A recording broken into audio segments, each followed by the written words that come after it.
James received a year-end bonus last December. $11,000 landed in his account on a Thursday afternoon. By Sunday evening, he had mentally allocated most of it. A watch he had been looking at for months, a weekend trip he and his brother had talked about, some new furniture for the apartment he had been meaning to update for 2 years. The remaining $2,000 would cover whatever came up next. None of it would be invested. None of it would still exist in any meaningful form 6 months later. His college friend Nathaniel received a similar sum the same week, not a bonus, but a distribution from a trust his grandfather had established in the 1980s. Nathaniel transferred $10,000 of it into his brokerage account before the end of the same afternoon. The remaining $1,000 went toward a single purchase he had been planning and researching for months. He mentioned none of this to anyone. He posted nothing. By the following week, the $10,000 had been allocated into the same diversified funds his family had been holding for decades, and the conversation with his family's advisor confirming the deployment had already taken place. James and Nathaniel are not different people in any obvious way. Same education, similar intelligence, similar professional success. The difference between their responses to identical sums of money is not discipline or luck or knowledge of finance in the technical sense. It is a framework, a specific, transmissible way of relating to money that Nathaniel absorbed growing up and that James was never taught because almost nothing in contemporary culture teaches it. That framework is what this video is about. It is sometimes called old money thinking, sometimes stewardship, sometimes generational wealth consciousness. By any name, it is the reason some families remain wealthy across centuries while others lose everything within 2 generations. And it is the reason most newly acquired wealth disappears far faster than most people expect.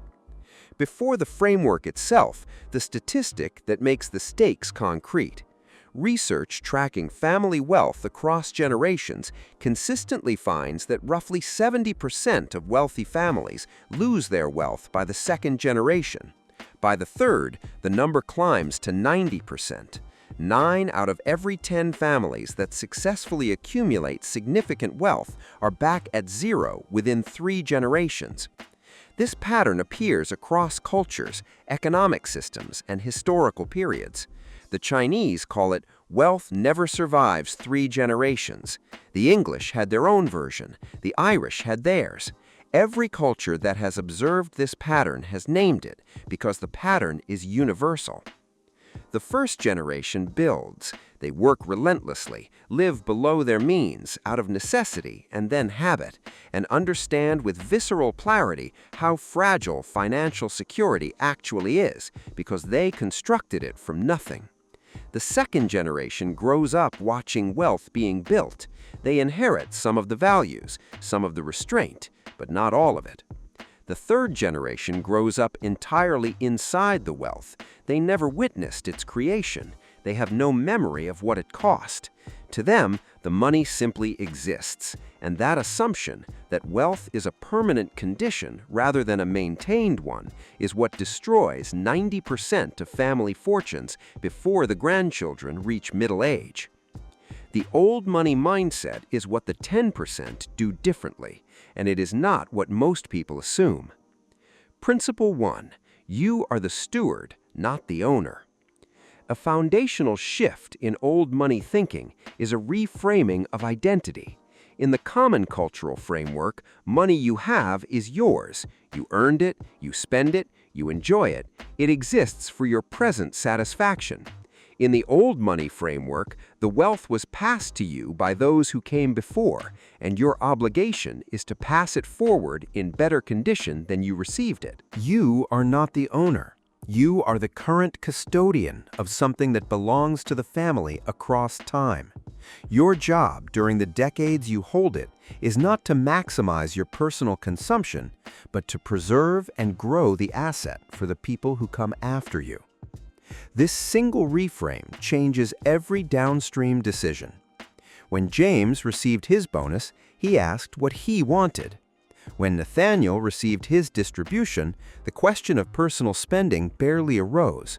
He was simply doing his job as the current steward of a capital stream his family had been preserving for 40 years. The spending versus saving decision was not really a decision, it was a function of identity. Principle 2. Time horizons measured in generations, not years. New money thinks in short cycles: the quarterly report, the annual bonus, the retirement date 30 years out at the far edge of personal planning. Old money thinks in 50-year and 100-year arcs. The decisions being made today are being made with grandchildren and great-grandchildren in mind. This extended time horizon does enormous invisible work. Compound interest is the most powerful force in wealth accumulation, and it rewards time more than almost any other variable. A dollar invested with the explicit understanding that it is working for the next generation's adulthood becomes a fundamentally different asset than a dollar invested with a personal retirement date as the target. Old money families give compound interest the longest possible runway, and the runway does most of the actual work. They do not beat the market. They do not make exceptional investment decisions. They simply refuse to interrupt the compounding, ever, across the entire span of family history. And the mathematics of an uninterrupted compounding curve across multiple generations produces results that are incomprehensible to anyone thinking in shorter horizons. Principle 3. Quiet preservation over visible display. Conspicuous consumption is not merely considered tasteless in old money culture, it is understood as a financial error of the highest order. Every dollar spent communicating wealth to observers is a dollar removed from the compounding base. The visible car, the designer wardrobe, the oversized house, the broadcast vacation, all of these, from the old money perspective, represent capital destruction wearing the costume of success. The data on this is remarkably consistent. Studies of genuine millionaires, the ones who built lasting net worth rather than appearing wealthy, consistently find that they drive ordinary vehicles, live in middle-class neighborhoods, and have a strong aversion to visible display. This is not because they cannot afford otherwise. It is because they understand that the wealth functions as wealth as long as it remains preserved. And visible consumption is the most reliable mechanism for destroying preservation over time. The family that has remained wealthy for 5 generations did not get there by acquiring symbols of wealth. They got there by acquiring assets that compound quietly while appearing completely unremarkable from the outside. Principle 4. Financial education is the most important inheritance. New money culture tends to treat financial literacy as a separate subject, handled by schools, handled by advisors, often handled by no one at all. Old money culture treats it as the family's primary educational responsibility. Children in genuinely wealthy generational families grow up inside conversations about money. They sit alongside parents in meetings with advisors during their teenage years. They are taught to read financial statements before they learn to drive. They are given structured responsibility for small portions of family assets, so they develop judgment and muscle memory before any significant inheritance arrives.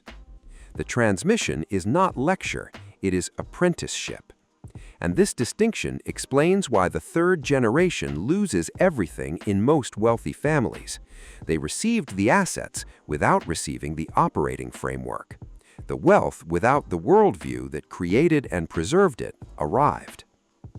The Williams Group research, which has tracked family wealth destruction across thousands of families over decades, consistently finds that the families who break the generational wealth loss cycle do so primarily through deliberate, sustained financial education of every generation. The wealth plus the framework survives. The wealth without the framework reliably goes to zero. Principle 5. The family is the financial unit. American culture is structured around individual finance in a way that is historically unusual and financially costly. Old money families operate with the family as the primary economic unit. Financial decisions are made with the whole family's trajectory in mind, not just the individual's immediate preferences. Resources pool across generations. Knowledge transfers deliberately. The individual has access to capital and institutional memory that no single person could ever build in isolation. James makes financial decisions alone, or at most with a partner. Nathaniel makes them as a participant in a multi-generational network with shared values, shared history, and shared obligations across time. The cost of that network is that decisions cannot be purely self-serving.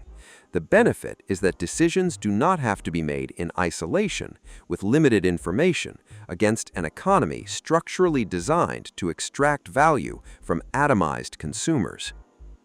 Principle 6. Live substantially below what you could afford. Old money families do not merely live within their means, they live substantially below what the family's resources could support. Not because they are frugal in a joyless sense, but because the discipline of restraint is what preserved the wealth in the first place, and the discipline must continue or the wealth begins to erode. The gap between what the family could spend and what it actually spends is where the compounding lives. Close the gap and the compounding stops. Lifestyle inflation is the specific mechanism by which the third-generation heirs destroy what first-generation founders built, and old money families that have remained wealthy for 5 generations understand it explicitly.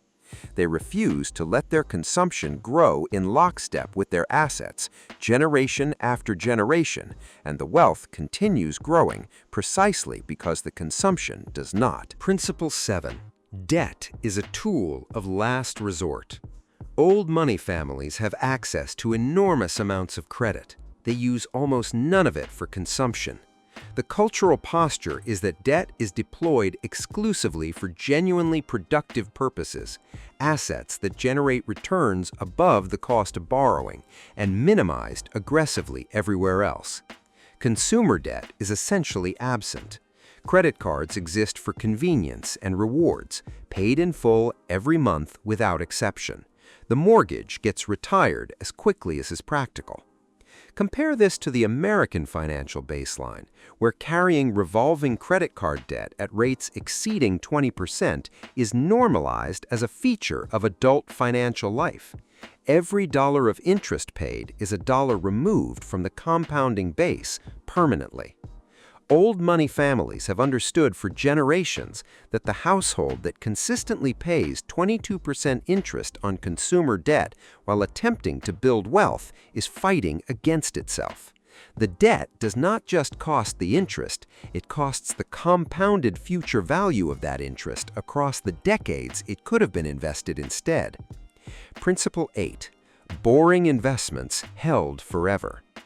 Old money investment portfolios are almost embarrassingly simple. Diversified equity holdings, quality real estate, some fixed income, cash sufficient for liquidity, operating businesses if the family holds them. That is essentially the entire list. No day trading, no chasing fashionable sectors, no speculative vehicles regardless of how compelling the narrative. The portfolio gets built thoughtfully, allocated deliberately, and then left alone for decades. The families that have preserved wealth across generations held boring assets for very long time periods. The families that lost equivalent wealth cycled it through whatever speculative vehicle was fashionable in each generation, and each cycle efficiently separated the capital from its owners. The S&P 500 has produced an average annual return of approximately 10% over the long run. Held uninterrupted across multiple generations, that boring return produces outcomes that are mathematically extraordinary. Old money knows this and refuses to be tempted away from it. New money gets tempted away, generation after generation, and consistently watches its capital evaporate as a result. Principle 9. Privacy is a financial asset. Old money families guard their financial information with serious deliberateness. Specific numbers are not discussed publicly. Net worth is not broadcast. The homes, vehicles, and clothing are often deliberately unremarkable, not from false modesty, but from the genuine understanding that visible wealth generates targeting, complicates relationships, and creates extraction pressure from every direction. Privacy of wealth is not just preference, it is preservation. The more visible the wealth, the larger and more varied the extraction apparatus that surrounds it. Sophisticated fraud, social engineering, distorted relationships, and the general economy of people who profit from proximity to visible money all diminish visible wealth in ways that are difficult to track but reliably costly over time. Old money families understood this centuries before modern identity theft existed and built financial privacy into their basic operating posture. This is the piece the opening story of James and Nathaniel is designed to set up, and it is the most important idea in the video. Nathaniel was not taught this framework because his family was wealthy. His family maintained wealth across generations because they held and transmitted this framework. The framework preceded and enabled the preservation. It was not a consequence of the wealth, it was a cause of it. Every pillar described in this video is available to James right now, regardless of his current balance, regardless of his family background, regardless of how his previous bonuses were spent. The stewardship mindset can be adopted on any salary. Generational time horizons can be held by anyone regardless of age. Quiet preservation, living below your means, avoiding consumer debt, holding boring investments for long periods, guarding financial privacy. None of these require pre-existing wealth. They produce wealth. Applied consistently to whatever assets can be built from wherever someone currently starts, the same mathematical forces take over. Compound interest does not inquire about family history. It only requires time, capital, and non-interruption. The history of every old money family begins with a first generation that was not yet old money. Someone was always the original founder, the person who built the first meaningful assets and, more importantly, encoded the framework deeply enough that it survived transmission across generations. The wealth followed the framework. The wealth lasted as long as the framework did. When the framework eroded, even the largest fortunes evaporated within decades. James's $11,000 is gone now. He enjoyed the watch, the trip was memorable, the furniture looks good. He has nothing to show his children about what that sum of money could have become over 40 years of uninterrupted compounding, because the 40 years never had a chance to begin. Nathaniel's $10,000 is still there, compounding quietly, alongside every other sum his family has been accumulating and preserving since before he was born. The difference between their futures is not the size of the initial sum, it is the framework each man brought to it on a Thursday afternoon, and whether either of them ever becomes the first generation of something that lasts. The framework is not gated. You can begin operating from it today. The decades will do the rest.